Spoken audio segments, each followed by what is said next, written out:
mesmo? Agora foi. Ação. Bom, pessoal, primeiro eu gostaria de agradecer aí por todo esse acolhimento, né, aqui na Federal. Eu sou Bruno Massal, eu sou executivo de contas da Canon, fotógrafo, comecei com estilo, né, sou diretor de fotografia também. Passei por assistência de câmera, então ninguém pode nem falar que eu não sou diretor de fotografia de verdade. Eu trabalhei muito, né, minha carreira como fotógrafo começou na Editora Abril e no Estado, né, na Agência Estado. Então eu cobria a pauta, ia fazer show, né, cobertura de shows, levava tudo para a redação depois para publicar em jornal, revistas e afins. E aí em 2009, 2010, né, com o avanço aí da 5D Mark II, né, que revolucionou o mercado de vídeo, eu comecei a estudar a parte de audiovisual e trabalhei em alguns projetos de cinema, de doc e televisão. Então essa é um pouco da minha carreira, até eu entrar na Canon em 2017. Eles estavam numa situação um pouco irônica, porque eles tinham um time inteiro comercial e não tinha ninguém da indústria no time. E aí eles iam fazer apresentações e vocês devem imaginar como saíam essas apresentações quando o pessoal começava a perguntar perguntas de 7. Então eu entrei na Canon e desde então aí 5 aninhos já nessa pegada de fazer apresentações de câmeras, né, as partes mais técnicas.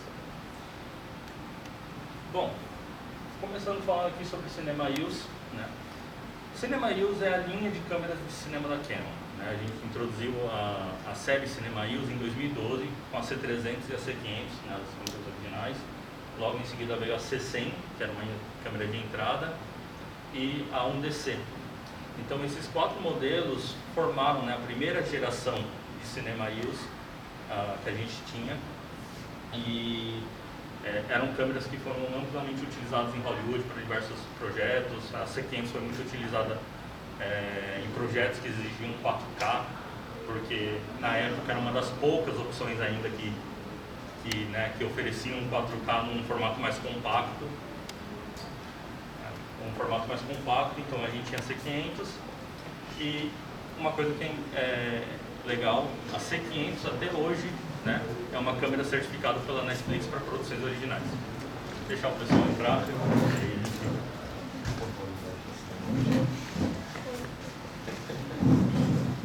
Beleza?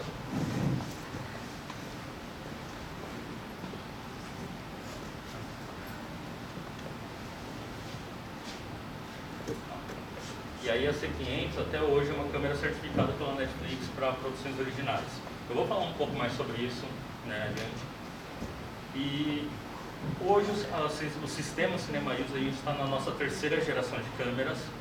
A gente teve aí começando com a C500 Mark II, né, em 2019, e vão ser as câmeras que eu vou falar, com foco em 2 câmeras em específico, que são a C70 e a R5C. Eu falo foco específico nessas 2 câmeras porque eu acho que elas são mais condizentes com a realidade brasileira do dia a dia, né? Quando a gente fala a realidade do dia a dia, são câmeras com um custo mais baixo, né, tanto para locação quanto para compra. Então eu vou focar mais nelas, mas a gente tem o que a gente fala, né, a gente tem câmeras maiores para projetos maiores também. Mas antes da gente começar a falar especificamente das câmeras, eu queria explicar um novo bocal da Canon, né, que é o RF. Eu acredito que todo mundo aqui já tenha tido, né, contato pelo menos com o bocal EF. O bocal EF ele existe desde 87, ele foi introduzido como um substituto do FD, que até então era o bocal que a Canon trabalhava para as SLRs. E esse bocal ele surgiu por conta da necessidade do autofoco, né, da automação eletrônica nas câmeras.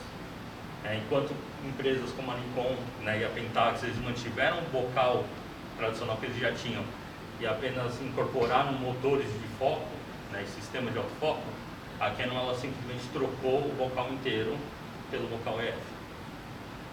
E aí em 5 anos, né, de 87 até 92, foi-se um período de transição para a Canon, e aí a gente tem a transição total da morte. Eu não gosto de usar o termo morte, mas foi basicamente o que aconteceu, a morte do FD, né, e a permanência do EF. E o Bocal RF, ele está num projeto semelhante.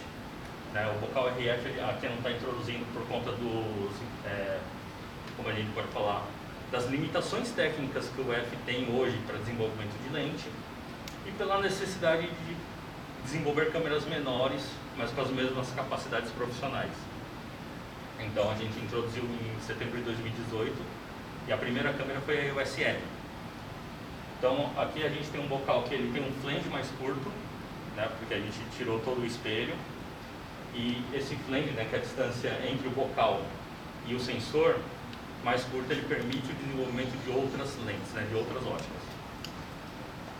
No entanto, a gente manteve o diâmetro, que é de 54 milímetros.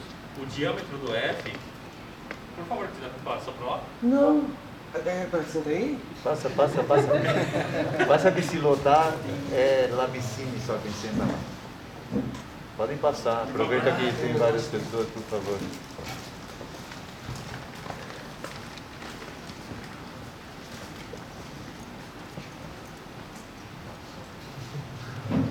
Eu falei ainda, a gente espera 5 minutos. E então a gente manteve o diâmetro do bocal EF, né, tradicional, que é de 54 milímetros. Então quando você olha o bocal de frente, ele parece bocal EF. Né? Ele tradicionalmente parece bocal EF, mas ele é muito mais curto. Eu vou mostrar aqui para vocês, né, essa aqui é a R5. Não sei se vocês vão conseguir enxergar bem, mas é um bocal grande, né, pelo diâmetro maior, 54 milímetros, e vocês podem ver que de frente ele realmente parece o EF, né, quando vocês olham. A diferença é que daí o sensor parece hiper grande porque ele, né, ele fica mais próximo do corpo. Então esse bocal ele possibilitou, né, um desenvolvimento aí de lentes novos, que eu vou falar mais para frente. Então a ideia por trás desse sistema hoje, a gente está no período de transição ainda. Mas para as câmeras fotográficas, essencialmente o EF ele não vão sair mais câmeras EF. É basicamente isso que vai acontecer. A gente está no período de transição, mas não se desesperem, porque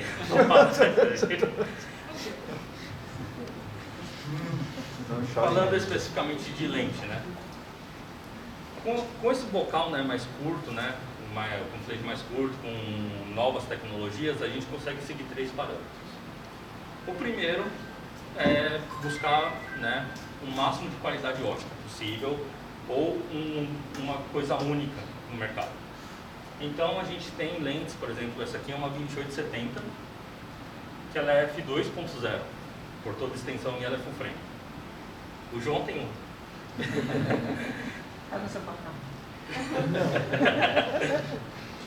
Essa não. Essa lente é uma lente padrão zoom, né? A gente fala de 2470, 2405, é uma 2870, só que ela é 2.0, ela tem um ponto de luz a mais do que as lentes tradicionais aí que vocês já conhecem para o bocal EF. Um outro ponto que pouca gente fala, o projeto dessa lente ele é parfocal. Então, quando você muda o zoom, ele não sai o eixo do foco. Isso tudo graças a essa tecnologia que existe no bocal RF. A gente pode seguir um outro parâmetro que é diminuir o tamanho da lente. Então, por exemplo, a gente lançou uma 2470 nova, que é justamente essa lente aqui. Ela é 2.8, igual a tradicional EF, só que além disso ela tem estabilizador de imagem, que é uma coisa que também não estava presente na 2470 EF, né, na 2.8. Então a gente consegue reduzir o tamanho da lente também, né, seguindo os mesmos parâmetros.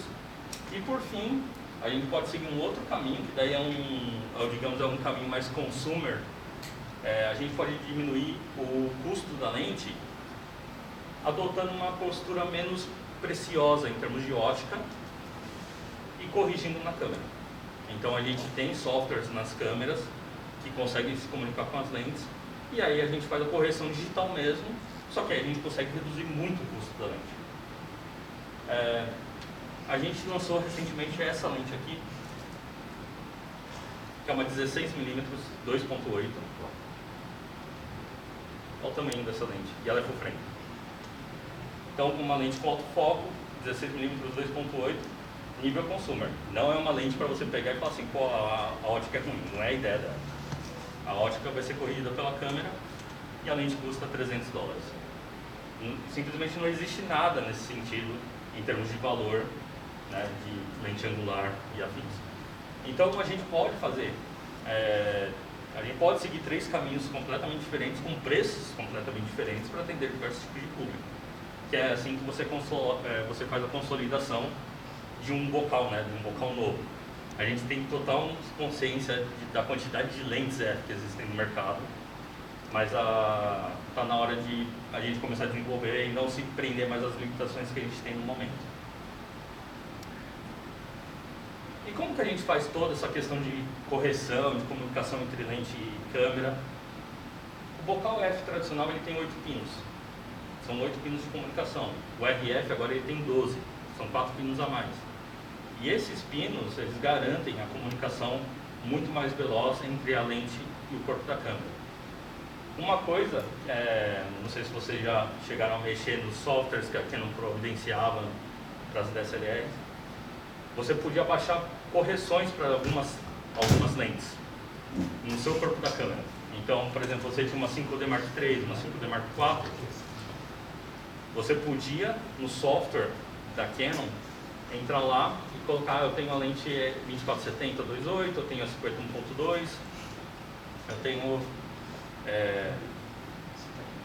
eu tenho a 35 1.4. Você podia baixar essas correções e falar para a sua câmera até 20 lentes que você usava com mais frequência e já ter a correção dentro. Com o RF você não precisa passar pelo sistema, pelo software.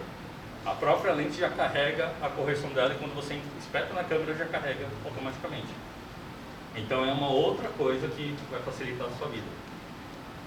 Então a gente tem tudo isso, né, em termos de comunicação aí, para quem gosta de fazer foco, né, você tem a escala de foco na própria tela da câmera. Então com as lentes RF você tem a escala, por exemplo, 1 metro, 1,5 metro, a própria lente calcula isso e fala, indica para você. Então é um sistema bem legal para você trabalhar.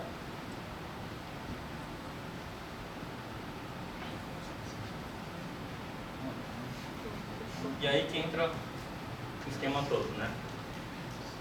O sistema é bem legal, mas a gente sabe que lente é um item que perdura por muito mais tempo, né? Então, quando a Canon falar, a gente está fazendo essa transição entre F e RF, a gente não está falando, pega todas as suas lentes e compra as novas. Indiretamente a gente fala isso, mas a gente sabe que, na verdade, o que importa é vidro. A gente tem apego a vidros. Eu gosto de lentes hiper antigas, o João também é outro exímio exemplar disso, que gosta também de lentes antigas. E a gente sabe que em um momento, várias dessas lentes EF vão se tornar também lentes vintage. Algumas já são, inclusive. 50mm 1.4 foi lançado em 93. A gente tem aí mais de 40 anos quase. Então a gente está falando de lentes que em algum determinado momento vão se tornar lentes antigas também com uma procura no mercado. E como que a gente corrige, né? Não corrige, mas como a gente faz o fotógrafo ver uma câmera nova, com a tecnologia nova, sem se desesperar em ter que vender as lentes antigas para comprar as lentes novas? A gente introduziu adaptadores oficiais.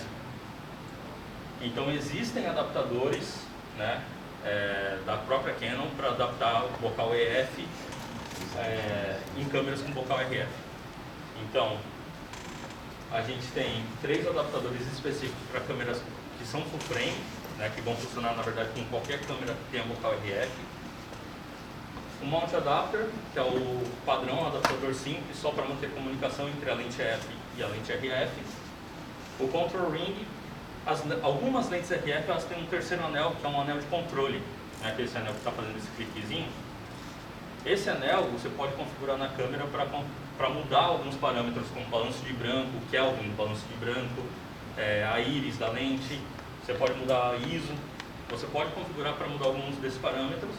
E com esse adaptador você tem isso com qualquer lente EF.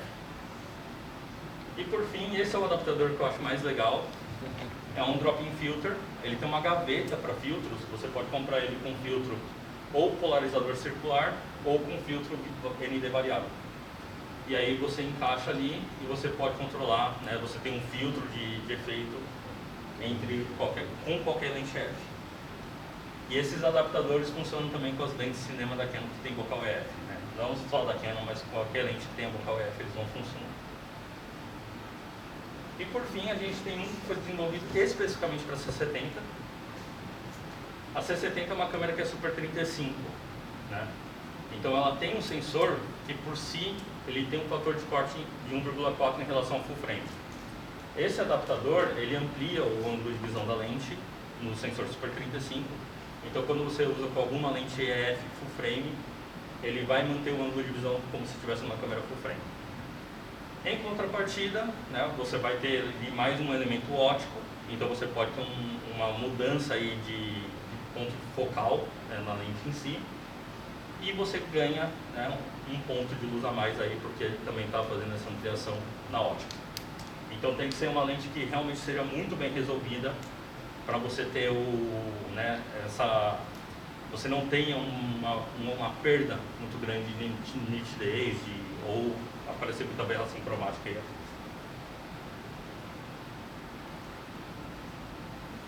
Começar a falar aqui da R5C, né? Bom, a R5C, aqui ela está montada numa gaiola. A R5C,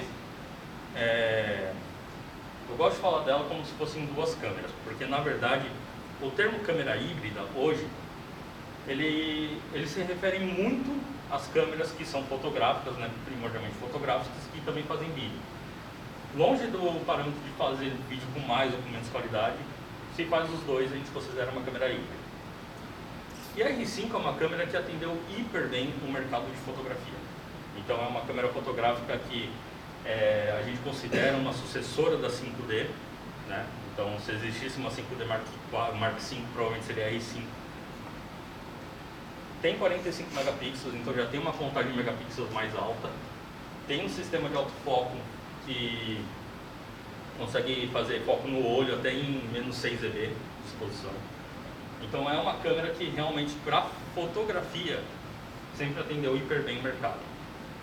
A questão cai no vídeo. A R5 ela é uma câmera incrível para vídeo, ela grava até 8K, só que é uma câmera que os profissionais falaram, não, a câmera grava 8K, vamos botar a prova. E aí os caras queriam rodar longas inteiras, documentários e afins, tudo em 8K. E aí, obviamente, as limitações de uma câmera híbrida começam a aparecer. Para mitigar um pouco isso, a Canon conversou com vários profissionais da indústria, diretores de fotografia, diretores, assistentes de câmera, pilotos de drone, operadores de Steadicam. E a gente chegou num meio de fazer uma câmera que é uma câmera fotográfica, mantendo tudo que tem de essencial na R5 e uma câmera Cinema Use. Então a gente abraçou o lado de cinema com a R5C. Então é por isso que a gente fala que na verdade ela não é uma câmera híbrida, ela é uma câmera 2 em 1. Ela é uma câmera de foto e ela é uma câmera de cinema. Os dois em uma câmera só. Começa por codec, né? A gente sabe que produção de vídeo profissional tem diversas demandas diferentes. Às vezes você precisa de um codec mais robusto para trabalhar. Às vezes você precisa atender uma emissora de televisão, então você teria que ter um codec mais compatível com o que eles trabalham. A R5 ela vai trabalhar tradicionalmente com dois formatos, o MP4 e o Movie Raw, que é um formato para as câmeras híbridas da Canon. A R5C ela já abraça o Cinema Raw Lite, que é o codec de cinema interno da Canon. Ela tem o XFABC, que é compatível com 90% dos sistemas de broadcast hoje. E o MP4, que é para produções, né, mais simples, aí, por assim dizer, que não exigem tanto, não vai passar por uma pós rigorosa. São trabalhos que normalmente um filmmaker, né, com a produtora menor faz sozinho. Então você tem a possibilidade de trabalhar em 3 codecs diferentes para diferentes demandas. O 8K a gente subiu até 60 quadros em formato RAW e ele é ininterrupto. Então a câmera tem um sistema de resfriamento ativo. Se você tiver que gravar uma entrevista de 2 horas, você vai gravar.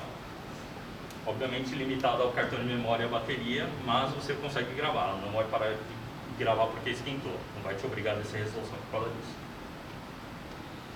Já tem o bocal RF, né, que é esse bocal novo que a gente está introduzindo. Ao contrário da R5, que só grava RAW em full frame, com 8K, ela tem modos Super 35 e Super 16. E dentro do sistema de Cinema EOS são os maiores modos Super 35 e Super 16 em termos de resolução. Super 35 é 5.9K e Super 16 é 2.9K. Então você tem essencialmente 3 câmeras em uma, né, com essa câmera em si. Ou 4 câmeras em uma, né, se você for parar para pensar a parte fotográfica também. Para isso ela utiliza cartão CF Express. Então é um cartão que tem uma mídia mais rápida, com uma velocidade de gravação mais rápida. Então, né, um grande chamariz dessa câmera é justamente essa parte do vídeo. É a primeira vez que a Canon introduz uma câmera com um sensor 8K que é focado em cinema. Então a ideia da R5C, que a gente vende muito, não é só a ideia de você ter uma câmera que faz tudo, que vai fazer foto, vai fazer vídeo. Pense que você está num set maior hoje, que a câmera principal é uma Venice 2, por exemplo, da Sony. A Venice 2 é uma câmera 8K. Aí você precisa fazer um plano com a câmera dentro de uma geladeira, por exemplo, gravando para fora. A Venice não cabe dentro da geladeira. Como que você vai gravar pensando numa câmera que vai manter a mesma resolução? São pouquíssimas hoje as câmeras que possuem uma resolução de 8K, e a R5C hoje é a menor delas, é a mais compacta. Eu vou fazer um dock inteiro e vou estar sozinho, então vou ter uma lente só. Eu queria ter uma possibilidade de mudar os planos dos depoimentos que eu vou gravar. Você pode gravar em 8K e fazer o zoom na pós. Existe essa possibilidade também. Então é o que a gente fala, essa câmera ela não se desdobra apenas na operação mais simples. Ela pode servir muito bem como uma segunda, uma terceira câmera para produção de maiores. E aí na parte de foto, né, não tem nem o que falar, 45 megapixels, né, resolução assim para que dá e sobra. E ela tem um tracking, né, consegue encontrar o olho. Essa foto aqui em específico eu fiz com 85 1.2 dela em 1.2.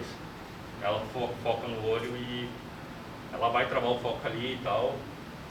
É um negócio assustador assim. Depois vocês vão ter a oportunidade de mexer aqui e vocês vão ver.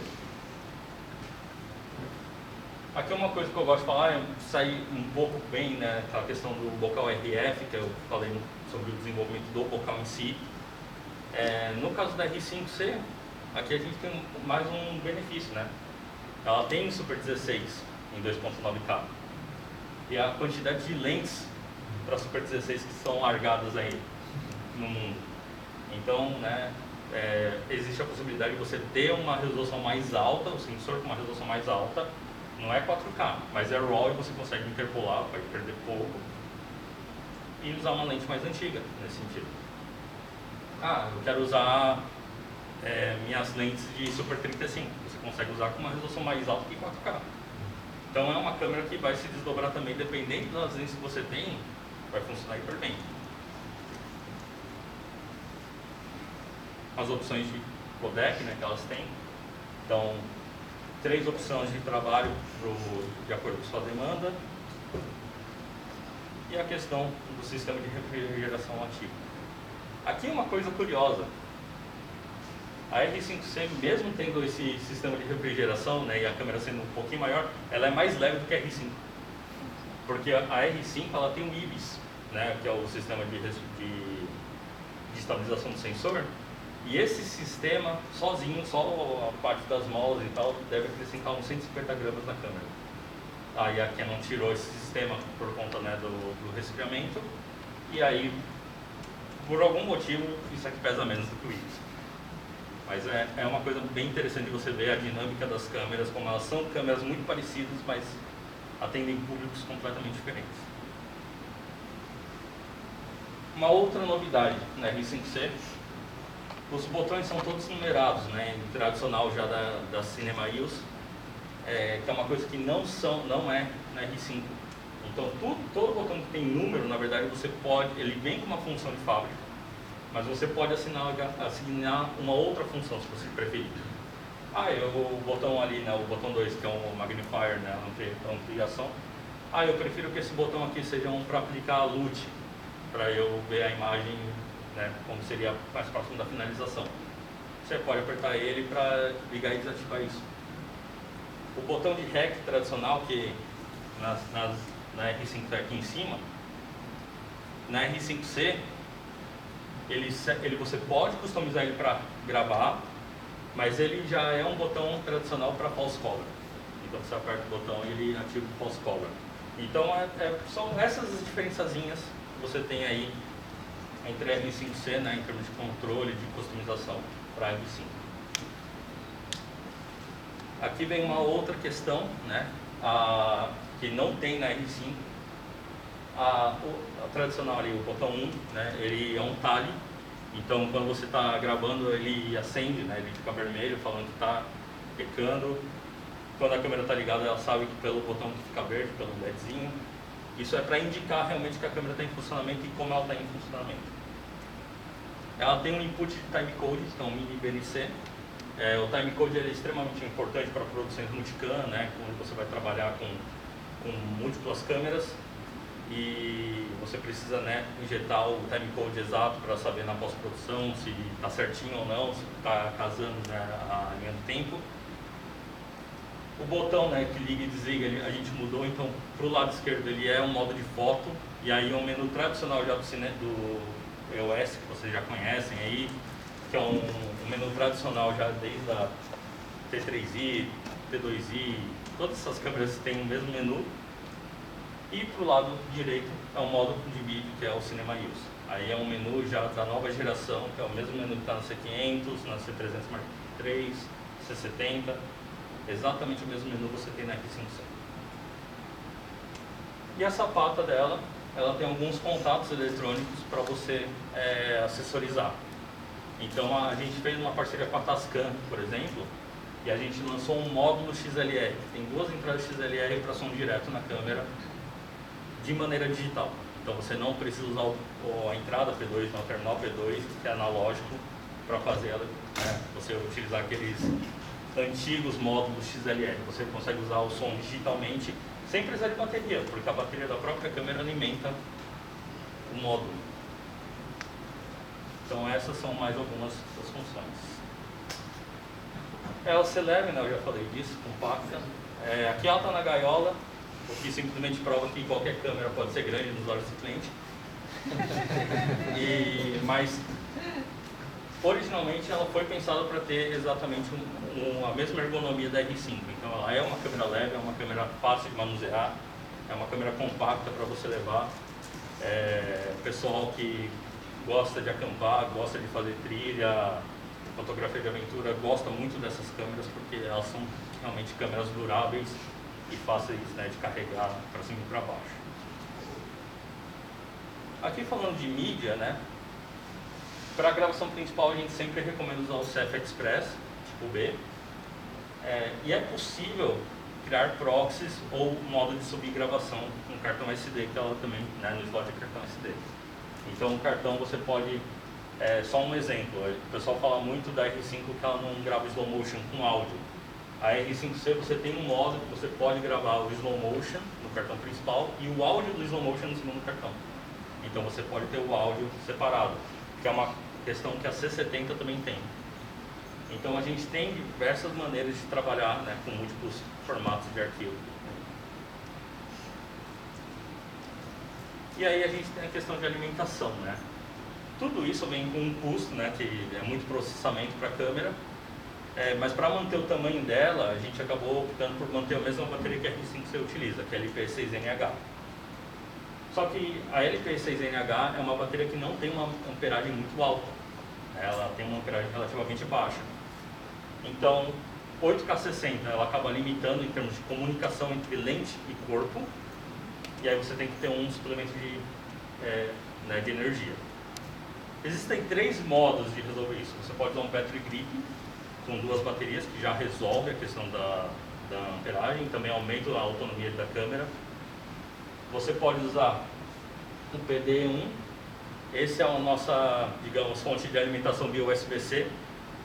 Então você pode ligar na tomada, né, com o PD1 e aí ligar na entrada USB-C da câmera.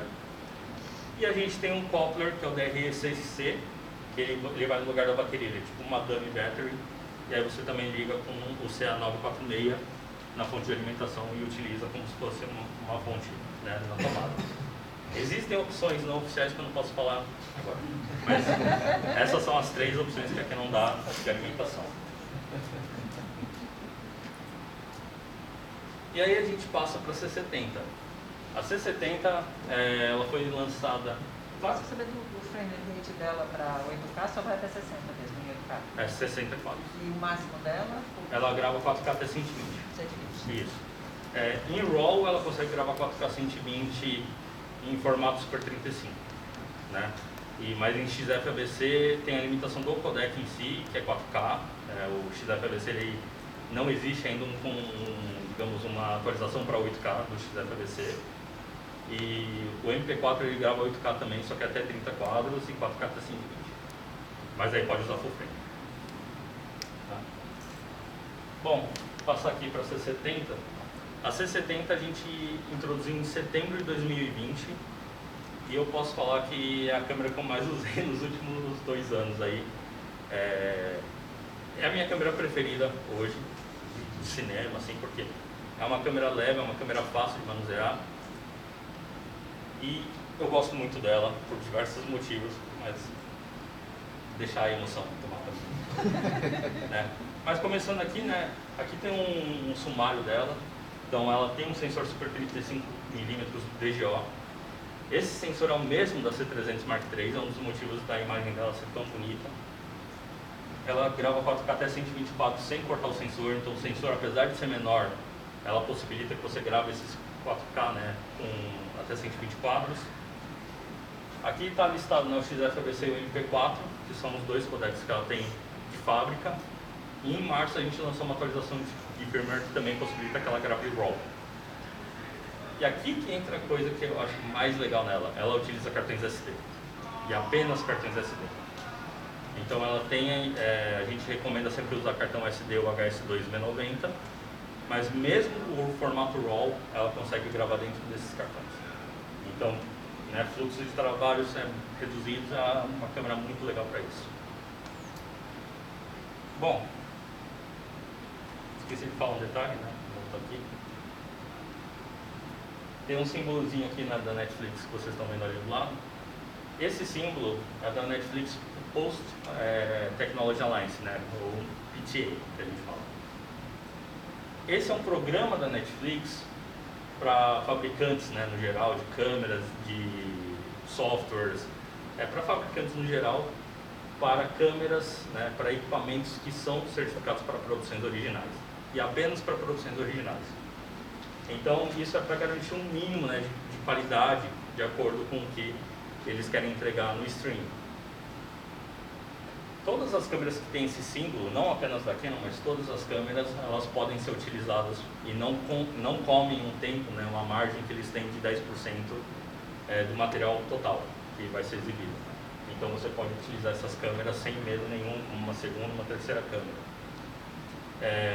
A C70, recentemente, ela foi utilizada em Umbrella Academy, né, que saiu a 3ª temporada agora, e ela foi utilizada em algumas das cenas. Eu não sei exatamente quais cenas, mas a gente viu ela sendo utilizada no set de filmagem e tudo mais, e eu não assisti ainda, então não consigo falar também se eu consigo adivinhar qual que foi.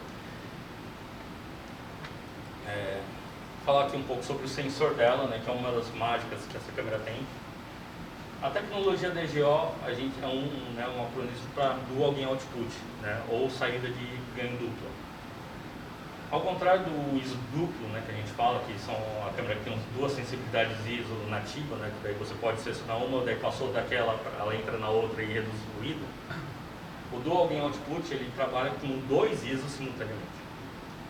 Então, como que ela faz? Nas áreas de sombra, né, as áreas escuras, ela vai ler com um ganho que vai possibilitar a menor quantidade de ruído possível. Naquelas áreas de sombra, né, as áreas mais escuras. E nas áreas de altas luzes, ela vai ler com um ganho que vai possibilitar a maior parte de saturação possível. quando a gente está falando de fotografia alcance dinâmico, quando você começa a clipar a parte, né, escura da imagem, você começa a inserir ruído nela. E o contrário nas áreas de alta, você começa a perder saturação. Então por isso que a câmera trabalha dessa maneira para maximizar o alcance dinâmico. E aí, né, pelos testes de laboratoriais, ela chega a ter mais de 16 stops de alcance dinâmico, né, com essa tecnologia. E essa tecnologia, ela vem da C300 Mark III.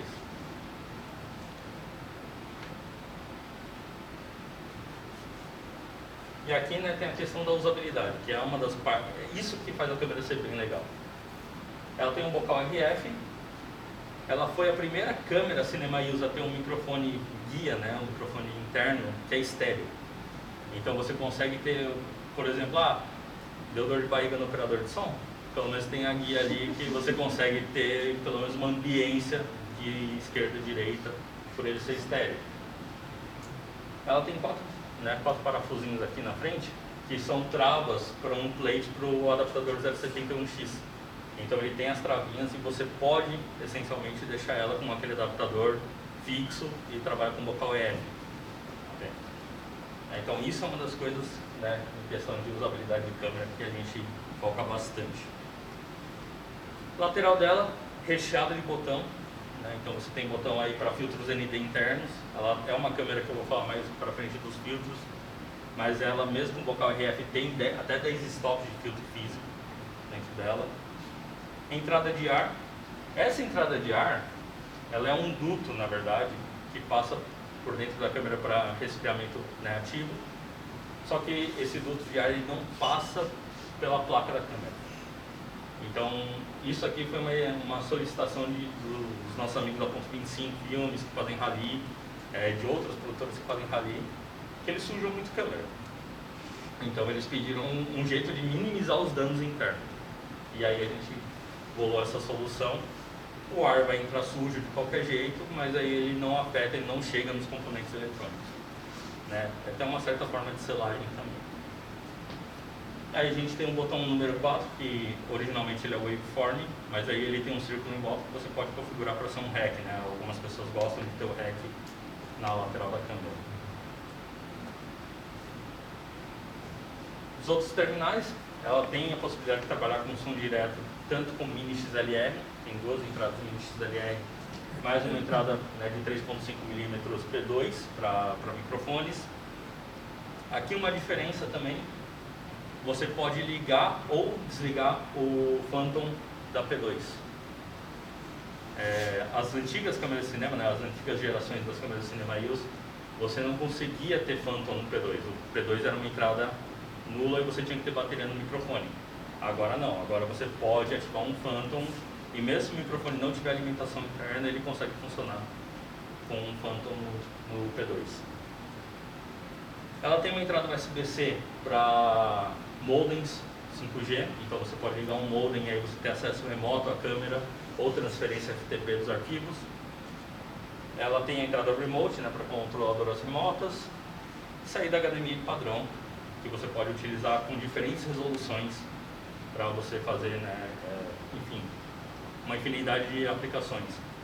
Um exemplo, eu estava lá em Joinville, né, agora na segunda-feira, o monitor que eles tinham na Unibiri para apresentação da câmera em si é um monitor antigo que é 720p. A câmera estava configurada para 4K, mas a HDMI estava soltando 720p para funcionar com aquele monitor específico. Então isso é uma coisa que também algumas câmeras, especialmente as câmeras que a gente fala que são híbridas, você não tem esse controle total. Você não consegue mudar a resolução do HDMI independente da resolução do sensor. Então isso às vezes acaba sendo um problema para quando você quer trabalhar com acessórios mais antigos.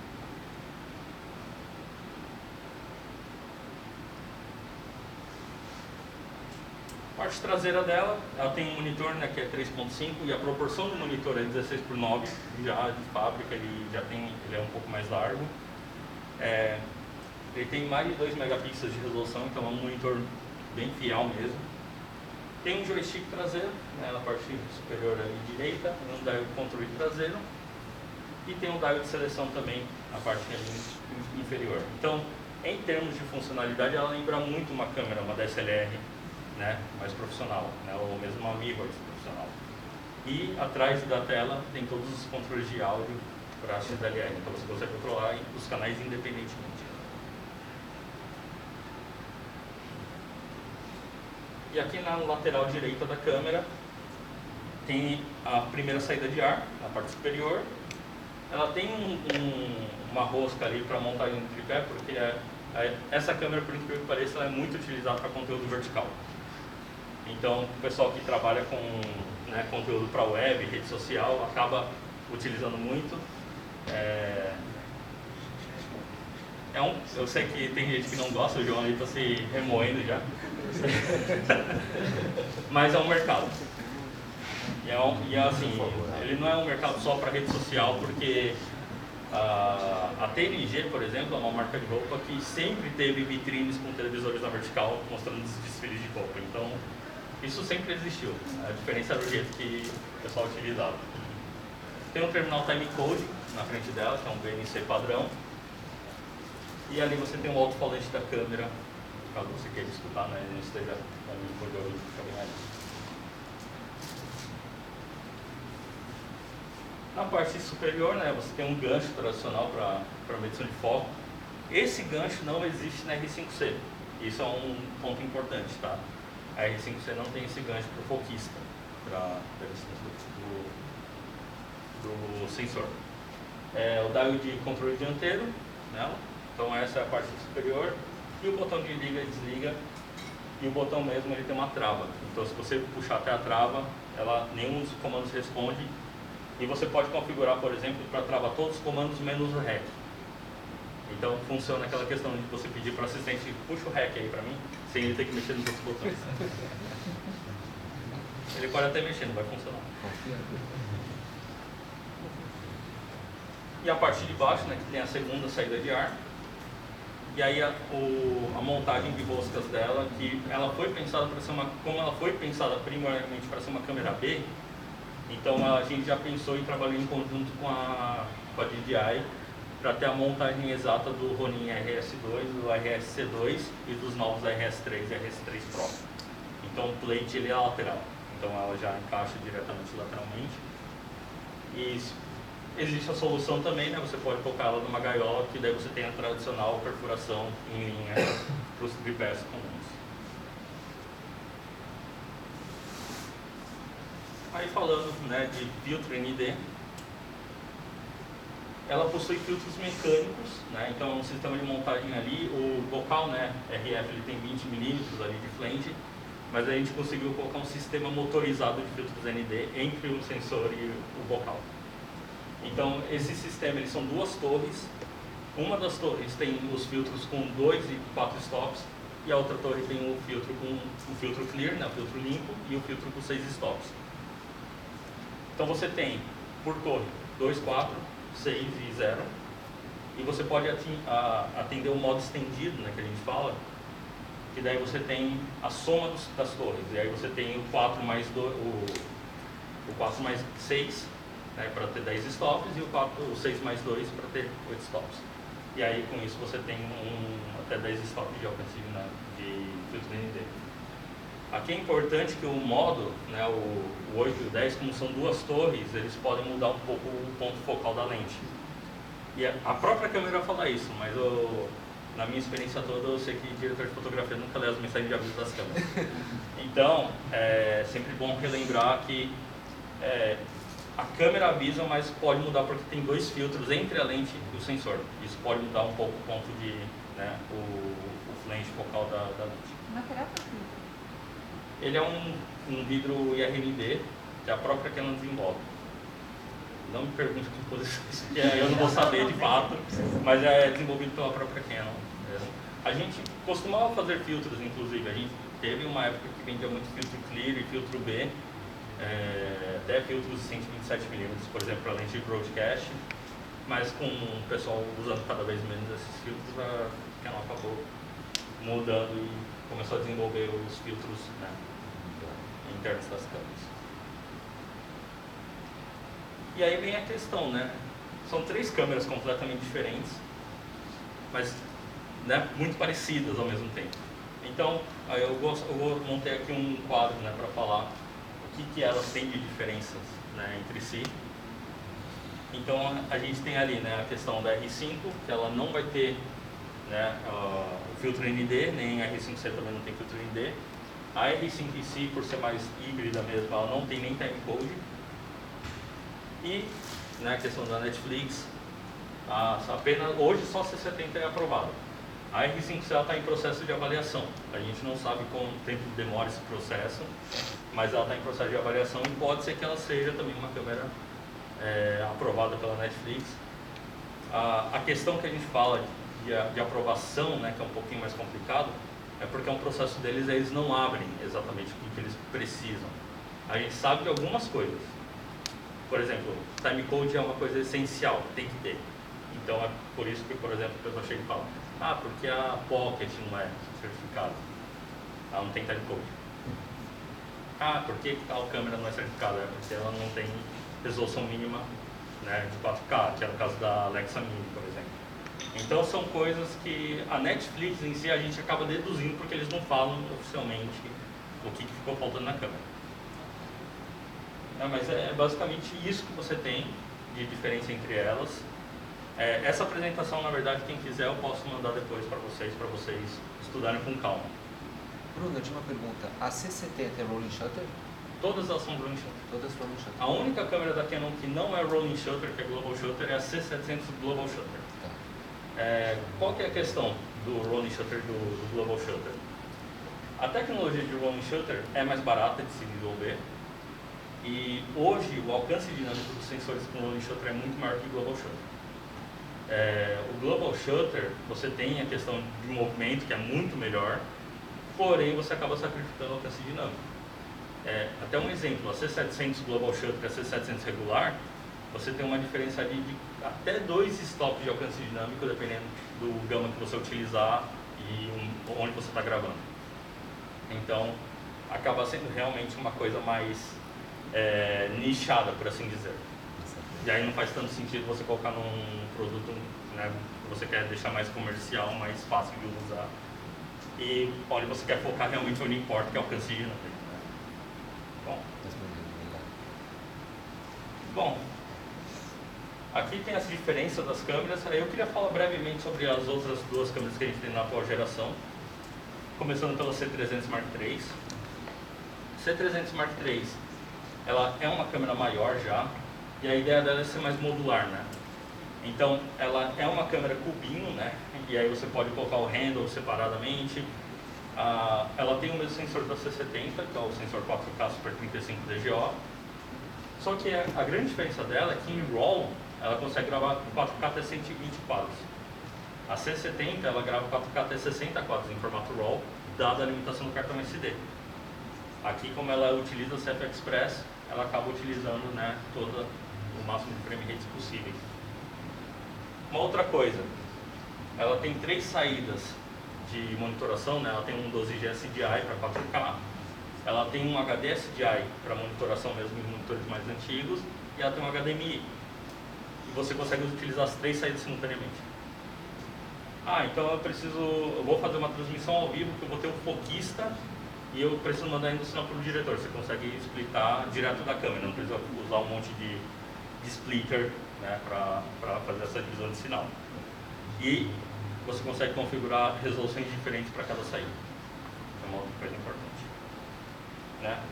Ela já vai ter Genlock, que é uma outra questão importantíssima, especialmente para produções com cenário virtual, né, porque você tem que sincronizar a câmera com a frequência do painel de LED.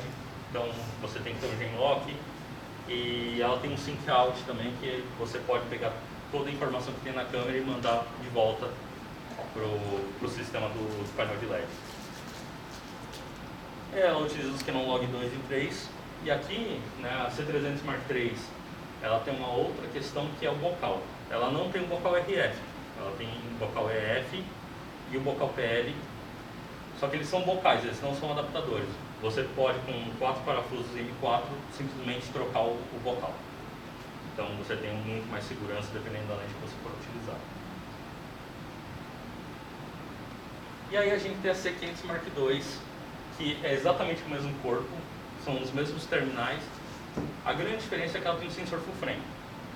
Então, enquanto a C300 Mark III ela é uma câmera 4K até 120 quadros em RAW, a C500 Mark II ela é uma câmera full frame 5.9K em RAW, até 60 quadros.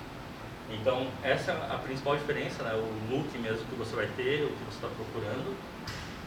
E aqui ela tem uma coisa que a gente adicionou via firmware, que é ela grava já no formato anamórfico, se você precisar. Então, se você for rodar com lente anamórfica, ela consegue gravar em 3x2 ou 4x3 em RAW. E todas elas, até R5, você tem squeeze de anamórfico já na câmera. Não precisa ter um monitor só para isso. Vou fazer mais uma pergunta, Bruno. Eu não conheço pessoalmente o Canon Log, nem o 2 nem o 3. O que é esse gama do lado? Tem algum diferencial? Na verdade, Resposta gama é de cor? o que ele é, né? Que a gente fala que é um perfil gama, né? O gamut da câmera. Então, o gama a gente tem vários. A gente tem 709, tem PQ, HLG, tem...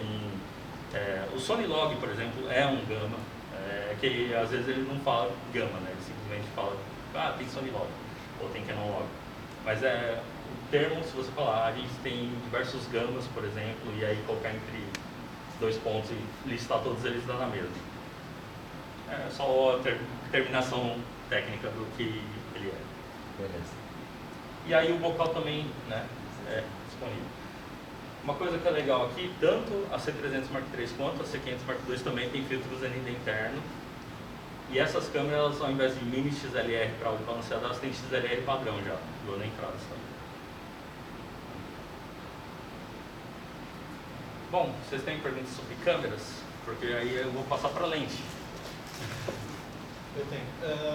Quando você combina os dois filtros NDs na C70, tem algum tipo de interferência de IR? IR não, mas de cor talvez tenha um pouco de shift, porque não tem muito o que fazer. É igual você colocar dois filtros ND no Hitbox, às vezes afeta um pouco a cor também. Mas o IR mesmo ele não deve afetar, não o suficiente para você jogar no take fora. Mais alguma pergunta? Bom, então eu vou começar a falar sobre a linha de lentes aí. A gente está acabando já, tá? Para vocês verem mexer aqui. Eu vou falar mais sobre a parte de lentes da Canon, mais apresentar as lentes em si. A Canon, na verdade, é uma empresa que começou dentro do meio fotográfico. A gente teve lentes de cinema na década de 70, né? As famosas K35, que o pessoal usou em Alien, o Oitavo Passageiro, por exemplo. E mais recentemente em Handmaid's Tale, em Her. São filmes que foram rodados também com essas lentes. Mas a Canon tem um know-how muito grande em ótica. Então a gente tem aí uma série de séries de lentes, né? Uma infinidade de lentes de cinema, não só lentes fotográficas, lentes de cinema também. E a gente tem as lentes modernas, a gente acaba criando mais lentes aí de acordo com a necessidade de clientes. Mas eu vou começar falando sobre as lentes Prime que a gente tem. Então a gente tem dois kits de lentes Prime. A gente tem o CNE Prime e a Sumires Prime. A CNE Prime é o nosso kit que a gente introduziu em 2012, junto com as câmeras Cinema Use.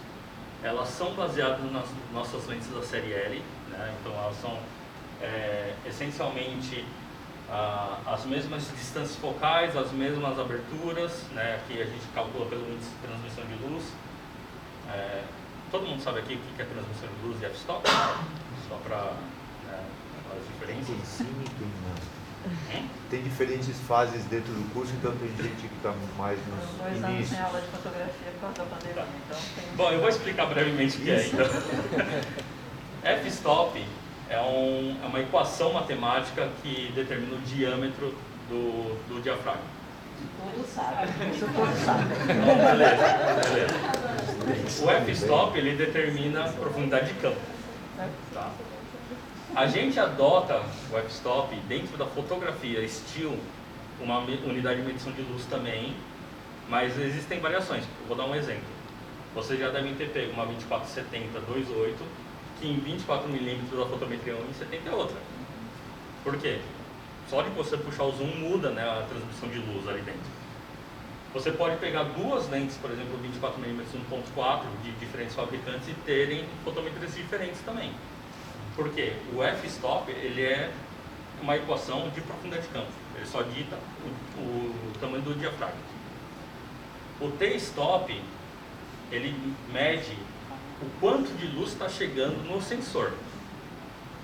E aí é uma outra questão. Aí ele está literalmente falando, não, está chegando 1.3 pontos de luz aqui, por exemplo.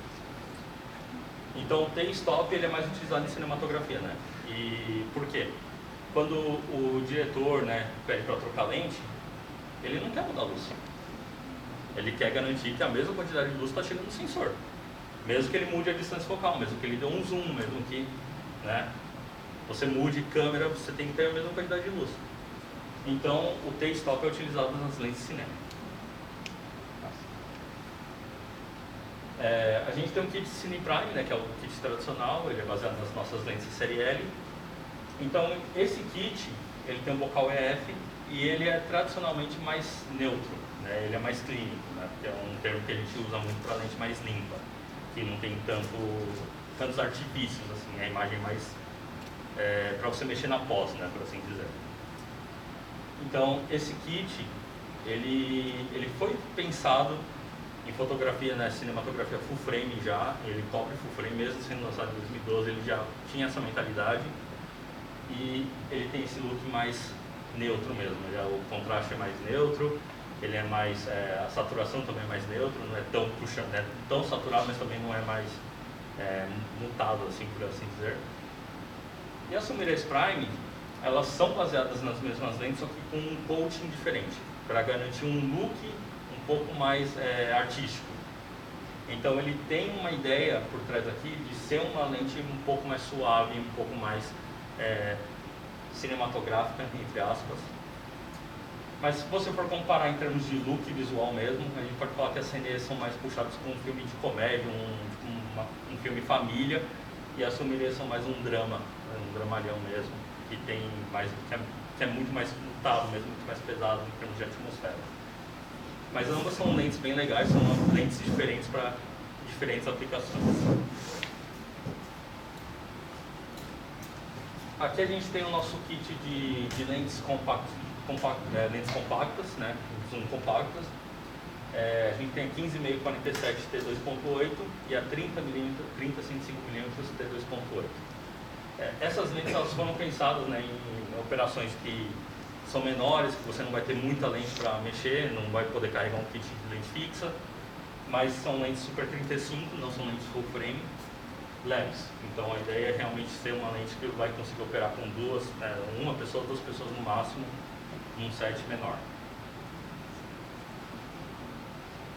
Aqui já é o contrário, essas lentes são zooms já de cinema mesmo, tamanho grande, né? Essas lentes aqui a gente tem a 14.060 T2.6 e a 30-300 T295 3.7. Ela só cai, o T-stop só cai para 3.7 em 270mm. Então 270-300 ela é T395, antes disso ela é 295. Essas lentes já são lentes para operações maiores. Aqui você precisa de longarinas de 19mm, porque elas são pesadas, são lentes, cada uma pesa 6 kg mais ou menos. São lentes que você vai utilizar com engrenagens FIS, né, de focus e de zoom, para controlar. Então o mate box dessas lentes, por exemplo, são 6x6. É uma operação maior já. Essas lentes elas são muito utilizadas em dramaturgia na Globo, né? O Projac tem, se eu não me engano, umas 4 lentes dessas, da 14.060 e da 30-300, que eles utilizam para fazer dramaturgia. Aqui a gente tem o que a gente fala que é a junção, né, do broadcast com o cinema. Uma coisa que tem sido cada vez mais comum. As tradicionais câmeras de broadcast não estão conseguindo aumentar a resolução utilizando sensores de 2/3, né, mais. Então, o que os fabricantes de câmeras de broadcast estão fazendo? Aumentando o tamanho do sensor. Com isso, as emissoras de televisão começaram a olhar também para as câmeras de cinema, porque também são soluções mais baratas que as tradicionais câmeras de broadcast. E aí a Canon pensou, a gente pode fazer uma lente de cinema que vai atender tanto o mercado de cinema digital, quanto o mercado de broadcast com essa nova geração de câmeras. A gente tem 3 lentes né? A nomenclatura aqui é um pouco diferente porque é baseada nas lentes de broadcast, mas é para vocês entenderem. O primeiro número das lentes, com X, é 7x, né? Então é a quantidade de zoom que você tem na lente. E o segundo número, né, no caso da CN7X17, o 17 significa a distância focal inicial da lente. Então você tem 7 vezes 17. E essa lente ela tem uma distância focal de 17 a 120 milímetros. Essa é assim que eles dão a nomenclatura das lentes broadcast. E por isso que a gente utiliza esse nome aqui. A 17-120 foi a primeira lente desse segmento aqui. O servo é removível, você pode remover o servo para utilizar numa operação mais cinema mesmo. Todas essas lentes aqui. Mas a 17-120 ela foi pensada para a operação Wing, né?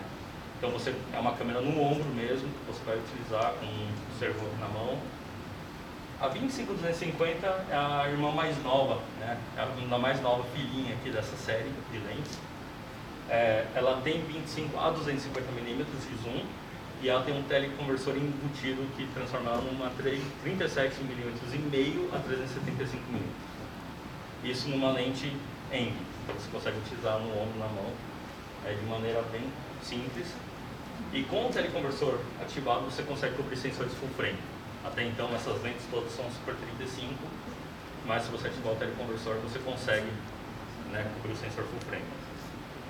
Ela é T295 também, 395, né, você tem aí a partir de, se não me engano, 200 mm ela cai um pouco a luz, mas é possível de utilizar ainda. E essa aqui eu acho que é a mais interessante de todas. Ela tem 20 vezes de zoom, como é 50 mm, então ela é uma 50 a 1000 mm. E ela tem um teleconversor, então ela chega até 1500 mm. Ela é T5.9 8.0, então ela é uma lente mais escura já. E a ideia dessa lente, na verdade, chegou um documentarista de vida selvagem para Canon e falou: eu queria uma lente com um grande alcance, porque eu faço muita filmagem de tigre. E aí eu preciso de planos angulares e ao mesmo tempo eu preciso chegar perto. Mas ao mesmo tempo, às vezes eu estou com um assistente só, tem que ser uma coisa mais leve para eu carregar, às vezes sozinho ou às vezes com uma pessoa só. E a Canon falou: o máximo que a gente consegue fazer é uma lente que pesa 6 kg, mas que vai até 1000 mm. E ele falou: eu quero. Essa lente aqui, inclusive, ela é uma categoria dela, sozinha. Não existe nenhuma concorrente, né, nessas lentes zoom de cinema nessa categoria. A Netinho agradece.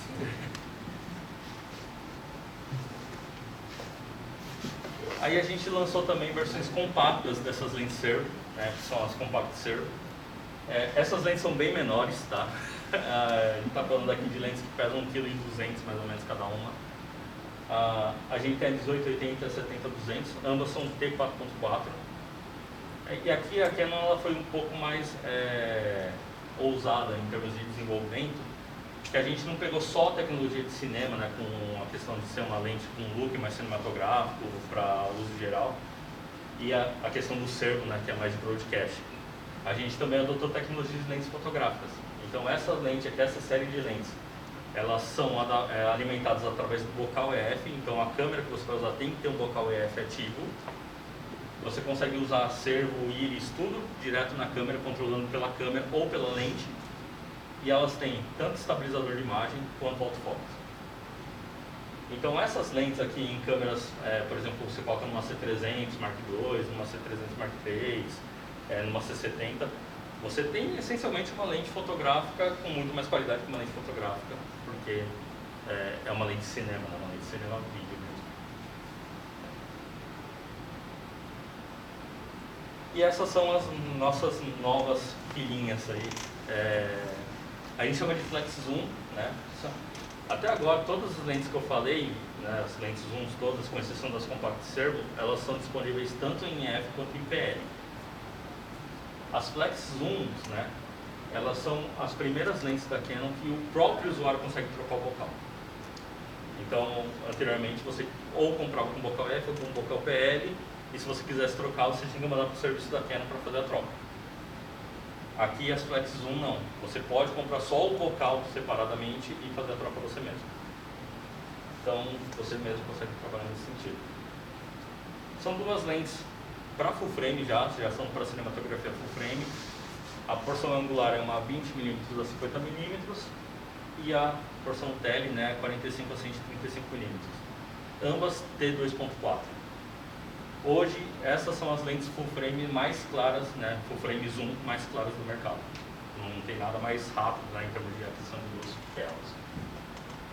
São relativamente leves, né, a gente está falando de 3,4 kg, 3,5 kg mais ou menos, mas para uma lente nessa categoria full frame, elas estão dentro ali do peso, né, elas são peso material que tem. Na versão EF, você tem toda a comunicação com o corpo da câmera de íris, de distância focal, de ponto focal também. E na versão PL, você tem o protocolo Cookie, né, a interface Cookie, e também tem os Eyes Extended Data. Então você pode utilizar os dois protocolos em conjunto com o sistema de cenário virtual. E aí você tem em tempo real as informações no sistema, falando onde está a distância focal, onde está o foco. Então você consegue, né, através da Unreal Engine, realmente desfocar o fundo de acordo com o desfoque da lente, com a abertura, e tudo isso trabalhando em tempo real. Então são lentes já pensadas realmente no cenário atual que a gente está, né, de cinematografia digital. E essas lentes já são feitas para sensores com 8K de resolução, né? São lentes com sensores já com uma resolução mais alta. E é isso, pessoal. Então, acabou a apresentação. Vamos deixar dúvidas. Se alguém quiser falar tiver dúvidas sobre lentes. E se ninguém quiser perguntar nada, eu vou convidar vocês para mim mexer nos momentos, né? Estamos esperados aí.